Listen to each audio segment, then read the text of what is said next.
घूमेंगे। और छात्रों के साथ जो हो रहा है वो बिल्कुल ही असहनीय है। अब क्या मजाल है, क्या मजाक है कि आप भिगा के मारते हैं, कैनन चलाते हैं, और मारने वाले भी वैसे लोग होते हैं जिनके लिए मैंने डंडा खाया है एग्जाम में, उनके एग्जाम को कराने के लिए।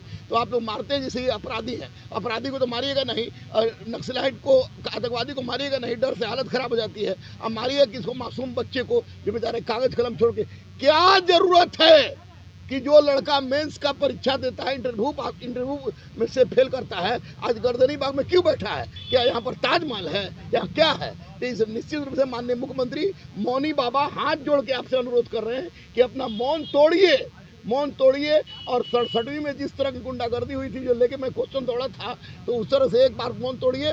किसी राजनीतिक दल से आपको क्या लेना देना, बच्चों को तो कोई लेना देना नहीं है। आप अपना मौन तोड़िए और रिजेक्ट कीजिए इस परीक्षा को कैंसिल कीजिए और री एग्जाम लीजिए। साथ ही साथ 31 तारीख को हाई कोर्ट का फैसला है, जिसमें हम लोग पूरा विश्वास है। और हाई कोर्ट ने जिस तरह की गलती हुई है, उस गलती पर निश्चित रूप से री एग्जाम होगी। लेकिन इस बीच में परमार और सत्यप्रकाश अगर किसी तरह का रिजल्ट बीपीएससी का दे देते हैं, तो निश्चित रूप से वो बहुत घातक काम करेंगे और उसके लिए पूरा इतिहास उनको अगर रिजल्ट जारी होता है तो आप स्पष्ट रूप से छात्रों को बोल रहा हूँ कि देख बेटा, इतना बड़ा मौका नहीं मिला।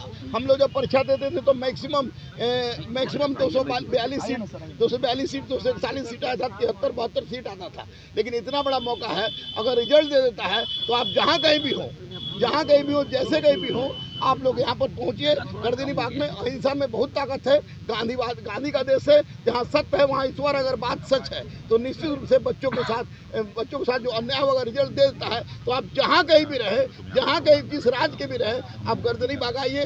अहिंसा के बल पर मैं भी कह रहा हूँ कि मैं भी यहाँ पर सो जाने के लिए तैयार हूँ, मर जाने तक तैयार हूँ। लेकिन बच्चों के साथ ना इंसाफी, ना बर्दाश्त हम किए हैं, ना करेंगे। क्योंकि आज ब्लड मेरा बहुत ज़्यादा गिर गया है, मानसिक स्थिति मेरी ठीक नहीं है। तो वैसी परिस्थिति में स्पष्ट रूप से मैं यही कहूँगा कि आप लोग ये सोच रहे हैं कि इतने लोग बैठे हुए हैं, रामांशु बैठा हुआ है, सब लोग बैठे हुए हैं, तो जो होगा तो हम लोग के हक में होगा। तो ऐसी गलती मत कीजिए, क्योंकि अकेला चना भाड़ नहीं फोड़ता है। और सब अगर मिल गए, कुछ नहीं, अगर 50,000 लड़का आ गया, 50,000 लड़का आ गया, तो अकेले गुरु रहमान कह रहा है कि गुरु रहमान इस परीक्षा का एग्जाम करवा देगा। केवल 50,000 लड़का से हाथ जोड़ के विनती कर रहे हैं। आपकी लड़ाई है, हम लोग साथ हैं। क्योंकि मैं गुरु हूँ, अब मुझे गुरु की उपाधि कलाम साहब ने दिया है, और अपने गुरुत्व को मैं कभी भी अपमानित नहीं कर सकता। इसलिए बच्चों पर कभी भी अत्याचार होगी तो मरने के लिए मैं तैयार हूँ, और कुछ भी करने के लिए तैयार हूँ। अब परमार साहब आप सुन लीजिए, सत्यप्रकाश जी आप सुन लीजिए। आप नोटिस भेजते हैं कि माफ़ी मांगने की, सार्वजनिक माफ़ी मांगने के लिए। अरे मर जाएंगे, फांसी पर चढ़ जाएंगे, आजीवन कारावास हो जाएगा। माफ़ी आप लोग से मंगवाएंगे, लेकिन माफ़ी नहीं मांगेंगे। जो करना है कर लीजिए, जहाँ तक जाना है चल जाइए। मैंने भी आज आप पर केस किया है। निश्चित रूप से अब आप लोग की जो वीडियो थी उस दिन की, वो वीडियो आप लोग तो नहीं बनाए, लेकिन मैंने वीडियो बनवाया था। जान रहे थे कि आप जितना लोग मीठा बोल रहे हैं वो झूठ बोलेंगे। नॉर्मलाइजेशन की बात आप लोग करते हैं, ठिकरा फोड़ते हैं स्टूडेंट पर। क्या कर रहे हैं? क्यों गुजरात से आके बिहार को बर्बाद कर रहे हैं? एक बिहारी सब पर 100 बीमारी वाली आप बात करते थे। अब एक भूल मत भूलिए, एक बिहारी सब पर भारी। और यहाँ पे इतना बच्चा बैठा हुआ है, तो कितना भारी हो के बचिए। माननीय मुख्यमंत्री जी, परमार से बचिए, सत्यप्रकाश शर्मा से बचिए। ये दोनों बदनाम कर रहे हैं। और अधिकारी जो घेरे हुए हैं चारों तरफ से ना, वो लोग भी होश में आइए। और कोचिंग माफिया लोग भी सुन लीजिए। अगर कोचिंग माफिया के विरुद्ध छात्र उठे तो उसकी अगुवाई गुरु रहमान करेगा। और जहाँ भी रहिएगा खींच के मारेंगे, याद रखिएगा, जो भी रहे लोग। इसलिए आप अगर बच्चों को पढ़ा रहे हैं तो क्यों पढ़ा रहे हैं? आप टीचर क्यों हैं? इसलिए कि आप बच्चों को पढ़ा रहे हैं। अब बच्चों पर जब आफत आ गया तो वैसी परिस्थिति में आप लोग मस्ती से कोर्स बेचिएगा, आप मस्ती से पढ़ाना शुरू कर दीजिएगा। ये गलत है, ये नहीं चलेगा। गुरु रहमान बच्चों के साथ था, है और मरते दम तक रहेगा। इसके लिए हमको फांसी की भी सजा मिल जाए तो मैं तैयार हूँ। वो 22 सेंटर के बराबर है। दूसरी सबसे बड़ी बात है कि आपने 6 दिसंबर को जो हम लोग आंदोलन किए तो आपने कहा कि नॉर्मलाइजेशन नहीं होगा, गिरफ्तारी भी मेरी हुई थी। तब उसके बाद नॉर्मलाइजेशन नहीं होगा, तो आप जब दोबारा परीक्षा आपने लिया तो पहले वाले लड़का परीक्षा दिया और दोबारा परीक्षा दी, तो निश्चित रूप से क्वेश्चन तो इस था कि बीपीएससी सोच ही नहीं सकता था। तो यहाँ नॉर्मलाइजेशन की बात है या परसेंटाइल की बात है या आपको क्या कह रहे हैं स्केलिंग की बात है। तो हमको परमार से यही जानना है कि स्केलिंग, नॉर्मलाइजेशन और परसेंटाइल में क्या अंतर है। क्या इससे पढ़े हुए ये सारे के सारे जो बच्चे बैठे हुए हैं, मैं व्यक्तिगत रूप से जानता हूँ, गुरु होने के नाते मैं किसी पार्टी का प्राथमिक सदस्य नहीं हूँ और मैंने अपना दीदी दान का उपाध्यक्ष होने के नाते संपूर्ण शरीर मरणोपरांत दान कर दिया है और विश्व में प्रथम मुस्लिम हूँ उस तरह का बात। लेकिन एक बात मैं बता दूं आपको कि अगर री एग्जाम नहीं होता है तो ये परमार और सत्यप्रकाश की बहुत बड़ी जीत होगी और निश्चित रूप से मौनी बाबा जो माननीय मुख्यमंत्री हैं अपना मौन को खोलिए, क्योंकि आपको याद रहना चाहिए कि आप अधिकारियों से घिरे हुए हैं और अधिकारी आपके पास सही सूचना नहीं पहुंचा रहा है। और वैसी परिस्थिति में आप ये कदापि मत भूलिएगा कि सरकार जनता को नहीं बनाती है, जनता सरकार को बनाती है। और ये बच्चे कम से कम ये बात तो कम से कम भूलेंगे नहीं। दूसरी सबसे बड़ी बात है कि इतनी बड़ी सीट देकर आपने बहुत बड़ा एहसान किया, लेकिन इतने बड़े सीट देने के बाद जिस तरह के आपने घातक प्रहार किया है वो बच्चों के जीते जी मर जाने के बराबर है। और मेरे बच्चे जो सारा इंटरव्यू देते हैं यहाँ पर बैठे हुए हैं, तो उस परिस्थिति में मैंने देखा कि एक ही उपाय मेरे पास है कि इस बाहरी लोगों को सुनाने के लिए, जैसे भगत सिंह और बटुकेश्वर दत्त ने असेंबली हॉल में बम फेंका था, तो मैंने सोचा कि अपने आप को ही समाप्त कर दूं। मैंने नस काट लिया। हालांकि कुछ लोग पहुंच गए और मैं तो आज जीवित हूँ, लेकिन तमाम बेटियों और बेटों से यही कहूँगा कि बाप जिंदा है, गुरु जिंदा है, आप लोग किसी तरह का कोई ऐसा हरकत मत कीजिएगा, नहीं तो मैं किनारे हट जाऊंगा।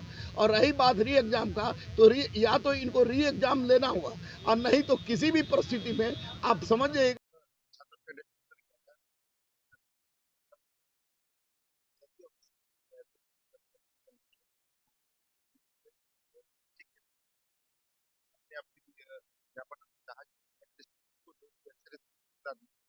जो कि हमारे शेड्यूल कर रहा है, क्योंकि वो अपने प्रगति आता है। लेकिन वहां से बार बार वापस की बात भी एक भी आदमी नहीं है। और एक आदमी आया भी तो वो बोला कि जो है अशोक चौधरी, विजय चौधरी, जो है सेकंड, वही मुख्यमंत्री है, वही मेन आदमी और उससे आदमी, लेकिन बोला कि नाम नहीं बदलूंगा। आप तक मेरा नहीं चाहिए ज्ञापन हम लोग किया और पुलिस को बुलाया, हमें सब लोग को बाहर किया और बाहर से बाहर कर दिया और गेट का ताला अंदर से बंद कर दिया क्योंकि बाकी लोग नहीं आ पाए। हम बाकी लोग को लेके भी नहीं गए थे। फिर हम हम पहले तो हम उन्होंने जांच का हमें आश्वासन दिया था, लेकिन कोई जांच, तो हमने सोचा क्यों ना उनसे एक बार मिलकर एक जांच के सिलसिले में उनसे बात की जाए कि अभी तक ये जांच हुआ क्यों नहीं है। तो जब हम वहाँ पे गए, अपना ज्ञापन लेके के पास गए, तो वहाँ पे कोई भी हमसे मिलने के लिए राजी नहीं हुआ। होता क्या है कि यह बीजेपी का कार्यालय प्रतिबंधित क्षेत्र है, भैया बीजेपी पार्टी ऑफिस प्रतिबंधित क्षेत्र कैसे हो गया? प्रतिनिधि क्षेत्र तो होना चाहिए, उसको प्रतिनिधि क्षेत्र बोलते हैं। और हमारे छात्र बोलते हैं कि आप स्टूडेंट हैं, हम लोग को अपना एडमिट कार्ड दिखाया, तो वहां से हम लोग को बाहर कर दिया गया। आप छात्रों का मतलब छात्रों का एक नेता क्या बोलता है कि हम छात्रों का वोट नहीं चाहते। आप ये बताइए, अगर छात्रों का वोट नहीं चाहिए तो छात्रों से फिर शिक्षकों का वोट नहीं चाहिए, छात्रों से फिर आपको कभी नहीं चाहिए, छात्र के परिवार का भी वोट नहीं चाहिए। और जिन छात्रों पर लाठियां चली है, उस दर्द और संवेदना से जो भी इत्तेफाक रखते हैं, उन सारे लोगों का वोट नहीं चाहिए, मतलब कि पूरे बिहार का वोट नहीं चाहिए उनको। तो याद रखिएगा, आपको रहिएगा तो आपको किसी का वोट नहीं चलेगा। तो ये सारी राजनीति को हम सीट के बाहर किया गया और हमारे साथ जेल भी किया गया था रवीश को। रवीश रवीश भाई को एक्शन लिया गया है। हमारे साथ पत्रकारी भी थे, वो खुद जमे हुए थे और वो कल आज उठा लिया गया वहाँ से। भाई बस तुरंत मांग के हमसे बात कर रहे थे, अपना ज्ञापन ले गए थे, जिन्होंने बोला कि ज्ञापन में मिली अफसर नहीं मिली इस बारे में, हम थाने गए थे। उसके बाद रवीश को वहाँ पे उठा लिया गया। हम इतना ही बोलेंगे, हम जहाँ गए थे तो वो अयोध्या ना भूले। अयोध्या में क्या हुआ था वो बिहार में हो सकता है, लेकिन अभी चुनाव बाकी है, नंबर आ रहा है। क्या है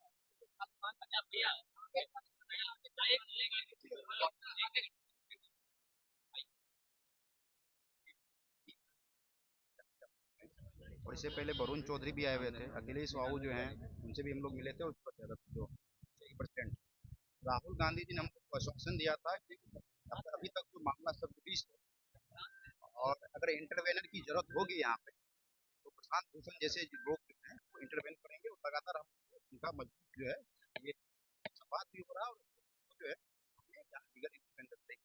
साथ साथ हम लोग ये भी कहा इस तरह से जो, जो इस प्रकार से संस्थाओं पे जो है सत्ता जो है नियंत्रण रखी हुई है हो सकता है कि हम केस डिफीट करें। उन्होंने बोला कि जो है सर्वोच्च न्यायालय में लड़ने की बात की कपिल सिब्बल जैसे खान टीम जो है हम लोग से रहे मजबूती से हमारे तो हमारा जो काम रेडी हो गया उसका केस जो है लड़ा जाएगा और उससे हम न्याय मिलेगा। इसलिए हम धन्यवाद देना चाहेंगे हम जो है कांग्रेस के बारे में मैं मैं इस पे लोग जो है मैं बोलना चाहूंगा कि जब 29 तारीख को सबसे पहले लाठी पड़ी थी हम लोगों को तो उस समय हम लोग को बोला गया था कि कुछ लोगों का डेलीगेशन चीफ सेक्रेटरी से मिलेगा। उन्होंने बुलाया, बातों को सुना भी, उसका प्रेस नोट भी जारी किया और उन्होंने बोला कि 24 घंटे के अंदर जांच कराकर हम लोग इसका रिपोर्ट देंगे और आप लोगों को जो भी मांग है उसके ऊपर गंभीरता से विचार किया जाएगा। साथ ही साथ मुख्यमंत्री से मिलवाने का वादा भी किया उन्होंने। लेकिन 24 घंटे क्या, अब लग रहा है कि 24 दिन बीतने वाले हैं और अभी तक उनके तरफ से पब्लिक पब्लिक डोमेन में, आप लोग तो मीडिया के बंधु हैं, पब्लिक डोमेन में कोई भी जानकारी नहीं रखी गई कि क्या जांच करवाए, कहाँ तक गए, बीपीएससी से क्या पूछा उन्होंने। और सरकार इस पे बिल्कुल भी हमें लगता है कि गंभीर नहीं है इस मुद्दे पर। दूसरी बात, जब उस चीफ सेक्रेटरी के पास दो डेलीगेशन मिला था उसके बाद भी ये हालत है। फिर हमें गवर्नर जी के यहाँ से कॉल आया कि छात्रों का डेलीगेशन उनसे मिलेगा, तो गवर्नर साहब भी हमारे मांगों को लेकर गंभीर थे। लेकिन थोड़ा उनको जो है वो प्रशांत किशोर के हेल्थ की चिंता ज्यादा थी, तो हम लोग का भी था कि उनका हेल्थ सही रहे। लेकिन हमारी मांग भी काफी इंपॉर्टेंट है और इक्वली बहुत इंपॉर्टेंट है क्योंकि बिहार के लाखों छात्रों से जुड़ा हुआ मुद्दा है। घर में रोजगार और परिवार की स्थिति को अच्छे करने का मौका होता है लोगों के पास, गरीब व्यक्ति के पास वो मौका है। लेकिन राज्यपाल साहब ने हम लोगों से दोबारा मिलने का आश्वासन दिया और बोला कि जो कागजात आप यहाँ जमा कर रहे हैं, जो एलिगेशन आप लगा रहे हैं, हम सभी विभाग को, जो उचित विभाग है वहां पे भेजेंगे और कार्रवाई की अनुशंसा भी करेंगे जो उनके संवैधानिक दायरे में होगा। लेकिन दोबारा राज्यपाल महोदय के यहाँ से हम लोगों को मिलने का कोई कॉल नहीं आया है, जबकि हमने रिक्वेस्ट भी भेजा है। तीसरी बात, केंद्रीय मंत्री चिराग पासवान जी हम लोगों से मिलने के लिए बुलाए थे। उन्होंने हमारी बात को लगभग 40-45 मिनट सुना, गंभीरता से सुना और उनके परिवार के लोग ही इस परीक्षा में भी बैठे हैं, उनके साथ भी अन्याय हो रहा है। तो चिराग पासवान जी ने हमें बोला कि हम एग्रेसिव एक्शन लेंगे एनडीए में रहते हुए भी, क्योंकि वो एनडीए का पार्ट है, फिर भी एग्रेसिव एक्शन लेंगे और इस मामले को बिल्कुल कंक्लूजन तक पहुंचाने का कोशिश करेंगे। और वो छात्रों के साथ खड़े थे। लेकिन 2 दिन का समय मांगा था, 2 दिन तो कब का पूरा हो गया, अभी तक उनके पार्टी की तरफ से भी कोई बयान नहीं आया है। पब्लिक में चिराग पासवान जी का उसके बाद बयान आया था कि